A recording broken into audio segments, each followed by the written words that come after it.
Do I have the right approach?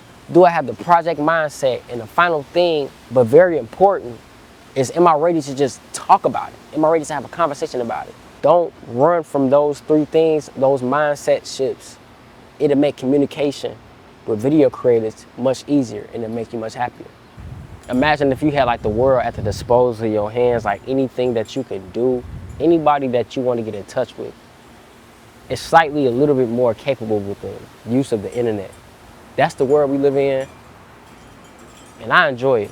But there are certain rules and certain things and certain procedures that are in this world.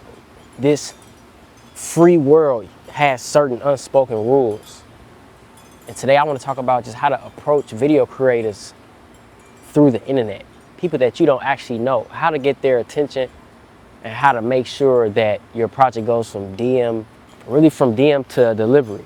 The delivery, which whatever you have in mind that you want to shoot. Approach, that's the first thing, is approach. And like the DM, the whole like Instagram DM, the whole Instagram DM world will make you think about dating a little bit. Like if it's like a girl or a boy that you want to attract through the DM, usually it's men approaching through DMs, so that's why I said girl first. But if you're trying to DM somebody, because you know girls do it too, like if you want to DM somebody, there's just a certain type of etiquette to DMing somebody in order to get a response. So I feel like if you DM somebody something like, yo, hey, check it out, you definitely not gonna get a response. I think one of the things that stands out to creators, or stands out to just people in general, is context. What is the context? Like, why am I hitting you up? So for creators, especially on my end, we like when people do their homework. So if you do your homework and say, yo, I've been checking out some of your videos, I like these shots or these projects in particular. I like this style in particular. I like this look in particular. I was looking for this that you do.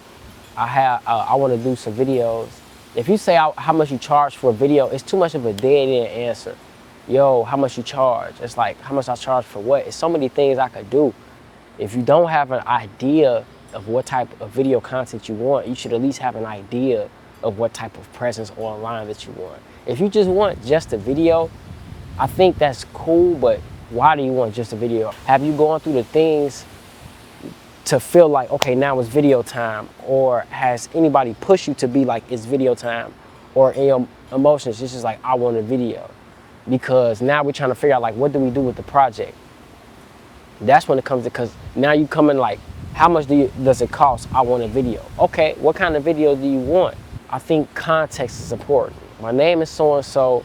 I checked out your work. I like this, that, and the third. You can either say what you're seeking or say that you don't know what you're exactly looking for, but are willing to talk. And don't be afraid to say your budget, because that immediately can reframe the scope of the project. Because now it's like we're establishing like some type of common ground. Like I know like you don't want to spend this much, so it's like you probably not gonna opt for a full video shoot where I have to hire another cameraman, where I have to hire people to handle lighting, people to handle grip work. You know, there's probably a whole step. Audio production, like it's probably a whole step we just skipping because it's off the strength of budget and delivery. But I know it's annoying seeking something but not knowing how much it'll cost without having to go through certain steps. But going through certain steps can help you get the right price and not get mispriced. So this is the thing. You have product and you have projects. Products usually have a price that I believe in most instances are shown. If it's like a very expensive item, they're not going to show the price on the website. It's probably going to say call and ask. Like if it's like a huge industrial printer, you know, just huge industrial printers and things like that I have looked up that have like call for price, and I'm thinking these things are like 10,000 plus. But most products have a price that you can see, and they're selling to you for that price out the door. And everywhere where you see that product, the price is the same, unless you got like a middleman who's jacking up the price, or you buying like on the aftermarket or something like that. But product has a price, and that price is typically permanent. Then you have something like a project, and a project, you can't really, it kind of fluctuates. It's certain industries which is projects. For example, people who create hand-sewn garments. You know, you find a fashion designer or you find somebody who makes something like dresses or something. These people could have a price for a product. Like, I make this type of dress as a signature thing. That's a product. You can see it multiple times, multiple places. Even though I'm hand making it, it's the same formula. I know exactly what materials goes into it. I know exactly what time goes into it. That's a product. But then if you have a project, basically I have an idea. I want to make this garment. I want this material. I want it this way, sewn this way, blah, blah, blah. That's a project. So it's like, that's not going to cost the same as the product that you, even if it's handmade, it's not going to cost as much as the product that you see as the project.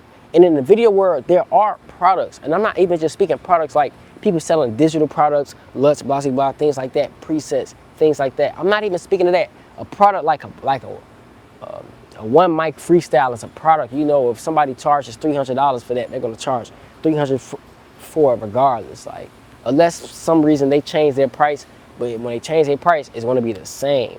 But if they're just doing just different types of video productions, it's like, okay, this video looked like it took 8 hours. This video looked like it took 2 days. This video looked like it took 4 hours. Those are all different projects, and those have different prices. So always think like this is always have the mindset that you're approaching a project.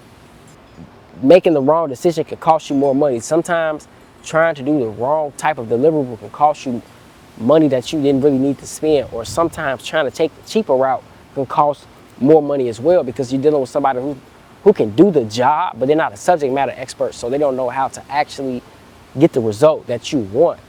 So having those conversations with a creator before the project even comes about is necessary to get the best result and for you to hit your goals with what your project is supposed to do. So don't be afraid. All I'm saying is just reframe the mind when approaching a creator. Do I have the right approach?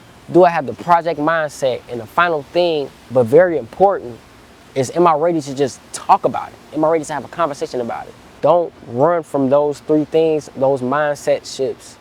It'll make communication with video creators much easier, and it'll make you much happier.